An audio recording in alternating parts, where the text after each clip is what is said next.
Sabe aquela situação? A pessoa pega o celular só pra checar uma coisinha e quando vê, ué, cadê meia hora da vida? Sumiu!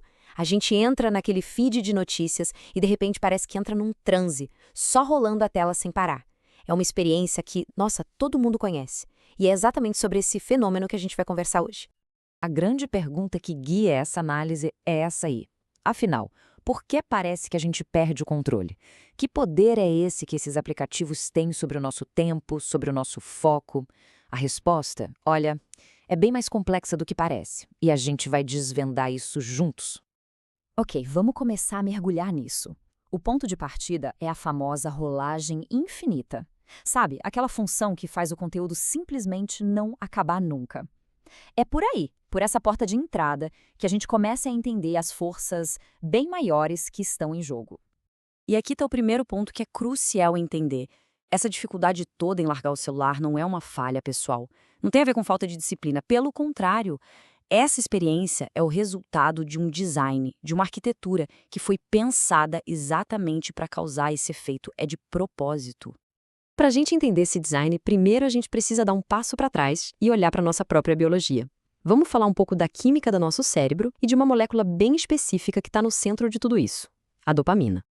Então, a dopamina, muita gente chama de molécula do prazer, mas o papel dela é mais sobre antecipação, sobre motivação.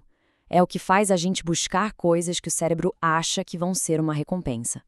É um mecanismo fundamental de sobrevivência que nos impulsiona a repetir ações que são boas ou prazerosas. E é exatamente aqui que a ideia de hackear entra em cena. Os desenvolvedores desses aplicativos entenderam perfeitamente como esse circuito de recompensa funciona, e aí, eles criaram mecanismos para ativar esse circuito o tempo todo, basicamente sequestrando esse processo neurológico para manter as pessoas engajadas. E como é que eles fazem isso na prática? Bom, com todas essas coisas que a gente já conhece de cor. Cada curtida, cada comentário, cada nova mensagem, tudo isso é um pequeno pulso de dopamina. Uma micro-recompensa que fala para o cérebro, opa, isso foi legal, faz de novo. É um reforço positivo que não para. E aqui está a grande sacada, o pulo do gato do sistema. A recompensa não é constante, ela é totalmente imprevisível. Às vezes a gente abre o aplicativo e pronto, um monte de notificações. Outras vezes, nada. É justamente essa variabilidade que torna o hábito tão poderoso. O cérebro nunca sabe quando a próxima recompensa vai chegar, então ele continua checando, igualzinho alguém que fica puxando a alavanca de uma máquina caça-níquel. Beleza, então a gente já viu a base biológica da coisa. Agora vamos para a próxima camada. Como é que esse conhecimento da neurociência é aplicado na prática, através da tecnologia? Como o design transforma a dopamina em engajamento sem fim? O campo de estudo por trás disso tem até nome, é a tecnologia persuasiva. Ela nasceu em laboratórios de universidades super prestigiadas como Stanford e o objetivo declarado é exatamente esse: usar a psicologia para influenciar o comportamento humano através de interfaces digitais.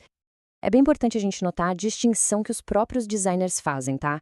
Eles argumentam que não se trata de coagir, de forçar alguém a fazer algo. A persuasão, na visão deles, apenas guia e influencia uma decisão que, no fim das contas, a pessoa ainda toma por conta própria. É uma linha bem tênue e que gera muito debate. Um dos modelos mais influentes nessa área é o modelo de comportamento de Fogg. A fórmula é até simples, mas muito poderosa. Um comportamento acontece quando a motivação, a habilidade e um gatilho se encontram. Para uma ação acontecer, esses três elementos precisam estar presentes ao mesmo tempo. E isso aqui ilustra perfeitamente como as redes sociais funcionam. A motivação já existe dentro da gente, queremos nos conectar, nos divertir, nos informar. A habilidade é máxima, porque a ação não podia ser mais fácil, né? É só abrir o app.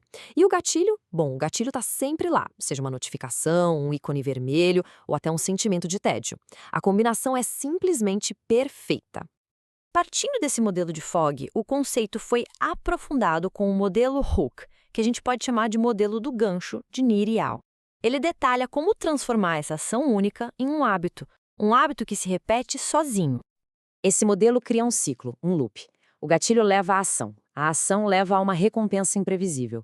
E aí vem a parte crucial, o investimento. Quando a gente curte, comenta, posta, a gente está colocando algo nosso na plataforma. Isso aumenta muito a chance da gente voltar e começar o ciclo todo de novo. E cada volta nesse loop fortalece o hábito. Certo. Agora a gente já entendeu a biologia e a tecnologia. Falta a última peça desse quebra-cabeça, a economia. Por que as maiores empresas do planeta investem bilhões para construir esses sistemas? Qual é o modelo de negócio que move tudo isso? Bem-vindos à economia de extração da atenção. Nesse modelo, o produto não é o aplicativo que a gente usa. O verdadeiro produto é a nossa atenção. O nosso tempo e o nosso foco são a matéria-prima valiosa que é extraída, empacotada e vendida para quem paga mais, que geralmente são os anunciantes. Essa citação do primeiro presidente do Facebook, o Sean Parker, chega a ser chocante de tão honesta. Ela confirma que explorar essas nossas vulnerabilidades psicológicas não foi um acidente, não foi um efeito colateral. Foi uma decisão de negócio consciente. Foi a base de tudo. O ativista Tristan Harris, que aliás já foi do Google, deu um nome para as consequências coletivas desse sistema: rebaixamento humano. A ideia é que, ao otimizar tudo para extrair nossa atenção, a gente está sistematicamente diminuindo nossa capacidade de focar, de ter conversas profundas e até de lidar com problemas complexos como sociedade. Ok, o cenário parece meio sombrio, eu sei. Mas o objetivo aqui não é só apontar o problema, é também dar ferramentas. Entender como o jogo funciona é o primeiro e, sinceramente, o passo mais importante para a gente começar a retomar o controle. E por que isso é tão importante? Porque o uso excessivo já está associado a uma série de consequências negativas que são documentadas. Desde aquele famoso medo de ficar por fora, o FOMO, até impactos bem reais na saúde mental, como ansiedade, problemas de sono e até isolamento social. A solução não é necessariamente fazer um detox digital radical ou abandonar a tecnologia de vez. O ponto-chave é a consciência. É deixar de ser um usuário passivo, que é guiado o tempo todo, para se tornar um usuário intencional, que entende as forças que estão agindo e faz escolhas conscientes sobre como e quando usar essas ferramentas. E assim, a gente termina onde começou, mas, com sorte, com uma nova perspectiva. Ao entender a biologia, a tecnologia e a economia por trás da tela, a pergunta final muda. Não é mais sobre como os aplicativos nos controlam, mas sim sobre como, com esse conhecimento, é possível assumir o controle. A escolha, agora, fica um pouco mais clara.